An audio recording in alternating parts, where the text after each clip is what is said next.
Jail کی سیاہ ظالم سلاخوں میں اسے اپنا دم گھٹتا محسوس ہو رہا۔ اپنوں سے جدائی کا غم ناقابل برداشت تھا۔ وہ دن رات پچھتاوے کی آنسو بہاتی مگر بے سود۔ گزرا وقت کبھی اس کے ہاتھ نہ آ سکتا تھا، بلکہ پردہ اسکرین کی مانند اس کے سامنے تمام مناظر چلنے لگتے۔ کوئی بھی عورت اسے تانا دیتی تو یہی کہتی، کیسی سیاہ عورت ہو، ذرا حیا نہ آئی۔ وہ روتی، چیختی، بلکتی رہتی، مگر جیل کی یہ سلاخیں اس کی دردناک زندگی اور موت کی جگہ بن چکی تھیں۔ وہ اپنے باپ کی اکلوتی بیٹی تھی۔ ماں باپ بہت ہی غریب تھے۔ باپ مزدوری کر کے جو بھی کماتا، اس سے 2 وقت کی روکھی سوکھی کھا لی جاتی۔ اس کا چچا زاد رشید تو شروع سے ہی اس پر مرتا تھا، مگر وہ اسے گھاس نہ ڈالتی۔ اسے شروع سے ہی امیر زادوں کی بیوی بننے کا شوق تھا۔ روٹی کو تو وہ ترس چکی تھی، جوان ہوئی تو ارمان بھی جوبن پر آ گئے۔ گلی کے کئی لڑکے اس پر مرتے تھے کہ بے حد حسین تھی، اسی لیے غرور بھی کرتی تھی۔ جلد ہی اس نے ایک آدھ لڑکے سے بات کرنے کے بعد کھانے منگوانے شروع کر دیے۔ وہ اپنی عزت کی حدود کو جانتی تھی، مگر اس کا مقصد صرف باہر کی دنیا گھومنا اور کھانا پینا تھا۔ باپ کو اس کے حالات کا علم ہوا تو اس نے زبردستی چچا زاد رشید سے نکاح پڑھوا دیا۔ اب وہ رشید کی بیوی بن کر اس کے گھر رہتی۔ رشید جو کہ سموسوں کی ریہڑی لگاتا تھا، شادی کے شروع میں تو اچھا خاصا کھلاتا رہا، مگر آہستہ آہستہ وہی پرانے دن آنے شروع ہو گئے جب وہ بھوک سے بے حال ہوا کرتی تھی۔ رشید تو اسے بالکل ناپسند تھا۔ وہ اسے محبت سے دیکھتا بھی تو اسے خوب ڈانٹتی اور اپنی طرف دیکھنے سے بھی منع کر دیتی۔ رشید بھی اس کے حسن کا اسیر تھا اور اب تو اسے اولاد کی خواہش تھی، مگر نازیہ جانتی تھی جو اسے پیٹ بھر کے کھلا نہیں سکتا، وہ اس کی اولاد کو کیا کھلائے گا۔ اسی لیے اس نے اولاد نہ پیدا کرنے کی ٹھان لی۔ اب رشید بھی روز آگ بگولا ہوتا اور خوب مار پیٹ کرتا۔ وہ روز روز رشید کی مار پیٹ کھا کر تنگ آ چکی تھی۔ وہ کہیں دور ایک آزاد پنچھی کی طرح اڑنا چاہتی تھی۔ وہ اس ظلم سے نجات بھی حاصل نہ کر سکتی تھی، کیونکہ جانتی تھی کہ وہ والدین کے گھر واپس نہیں جا سکتی، کیونکہ وہاں فاقوں کے طوفان منڈلا رہے تھے۔ وہ خود سے تنگ آ گئی۔ کبھی کبھی دل کرتا خود کو ختم ہی کر لے، لیکن پھر چاہ کر بھی کچھ نہ کر سکتی۔ رشید کا چھوٹا بھائی یعنی اس کا دیور بشیر، جو شہر کی فیکٹری میں کام کرتا تھا، اکثر ان کے گھر آتا اور شہر کی بڑی بڑی باتیں کرتا۔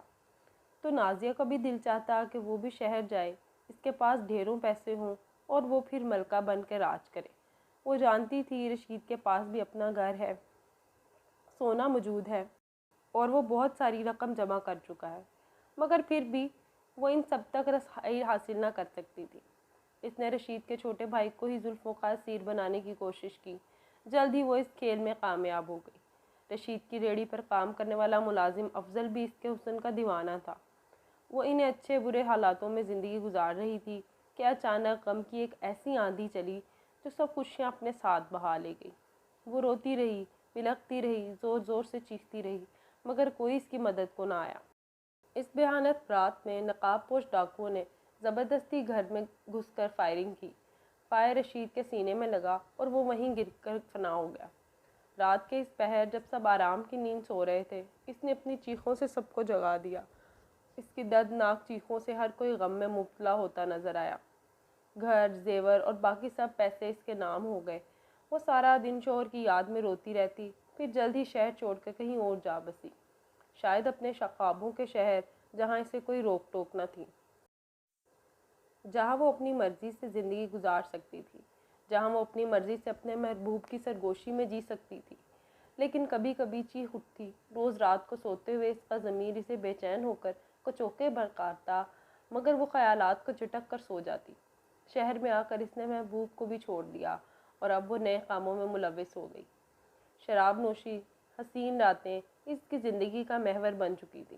وہ ان کالے دھندوں میں روز منہ کالا کرتی اور پھر تھک کر سو جاتی، مگر معاشرے کے سامنے وہ ایک ایسی شریف عورت تھی جس کا سہاگ ظالم دیور نے ہی اجاڑ دیا، جو بیچاری شوہر کے غم میں جگہ جگہ دھکے کھاتی رہی اور پھر بالآخر بڑے شہر جا کر رہائش اختیار کر لی، جہاں فیکٹری میں کام کر کے وہ 2 وقت کی کھا لیتی ہے، مگر حقیقت تو اس کے برعکس تھی۔ وہ اپنی زندگی میں کھل کر جینا چاہتی تھی۔ وہ سب اقتدار، روایات اور اصولوں کو بھول کر باغی ہو چکی تھی۔ بڑے سے بڑے جرم بھی اس کے لیے معمولی ہو گئے۔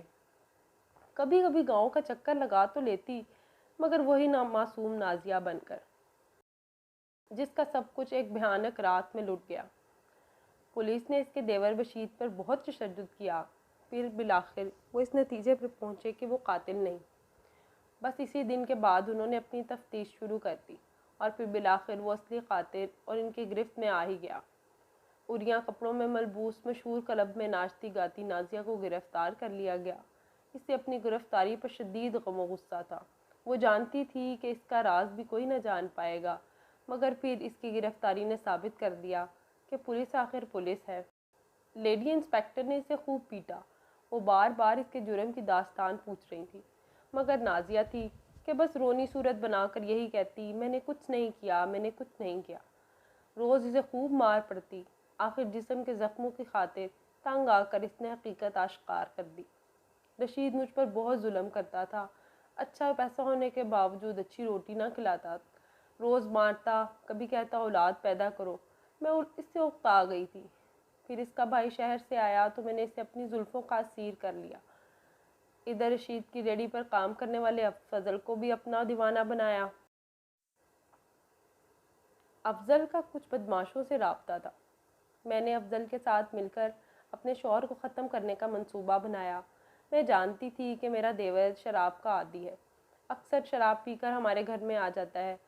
اس رات بھی اس نے خوب پی، پھر میں نے اسے نیند کی گولیاں کھلا دیں اور اپنے منصوبے کو پورا کرنے کو تیار ہو گئی۔ افضل نے چہرے کو نقاب سے ڈھکا، اس کے ساتھ 2 اور لوگ تھے۔ وہ گھر میں داخل ہوئے تو میں نے اچانک شور ڈالا۔ میرا شوہر باہر آیا تو انہوں نے تھوڑی ہی لڑائی کے بعد فائر اس کے سینے پہ دے مارا۔ میں وہیں پھوٹ پھوٹ کر رونے لگی، اپنے کپڑے بھی پھاڑنے لگی۔ پھر افضل نے پستول بشیر کے ہاتھ پکڑا کر اسے صحن میں لٹا دیا، اور میں نے پولیس کو یہی بیان دیا کہ یہ ظالم میری عزت لوٹنا چاہتا تھا، اور میری عزت کے رکھوالے میرے ہی شوہر کو اپنے سگے بھائی نے موت کی نیند سلا دیا اور صدمے سے بے ہوش ہو گیا۔ میں افضل کے ساتھ کئی دن شہر میں رہی۔ اس نے مجھ سے بے وفائی کی۔ میں نے اسے چھوڑ کر نشہ شروع کر دیا۔ میں نے اپنے آپ کو باغی کرنا چاہا۔ میں اپنی مرضی سے جینا چاہتی تھی، مگر ان سب میں غلط، صحیح، حرام، حلال، اقتدار اور روایات سب بھول گئی۔ میں بہت بری عورت ہوں۔ وہ اپنا بیان دیتے ہوئے پھوٹ پھوٹ کر رو دی۔ لیڈی کانسٹیبل نے بیان لکھنے کے بعد نازیہ سے کہا، اب پچھتانے کا کوئی فائدہ نہیں۔ جب تمہیں اللہ نے عزت کی زندگی دی تو تم نے قدر نہ کی اور یہ سوچا کہ دنیا کو دھوکہ دے سکو گی، مگر تم بھول گئی کہ اصل طاقت اللہ کی ہے۔ مجرم چاہے کتنا ہی چلاک کیوں نہ ہو، وہ اپنا جرم کبھی نہیں چھپا سکتا۔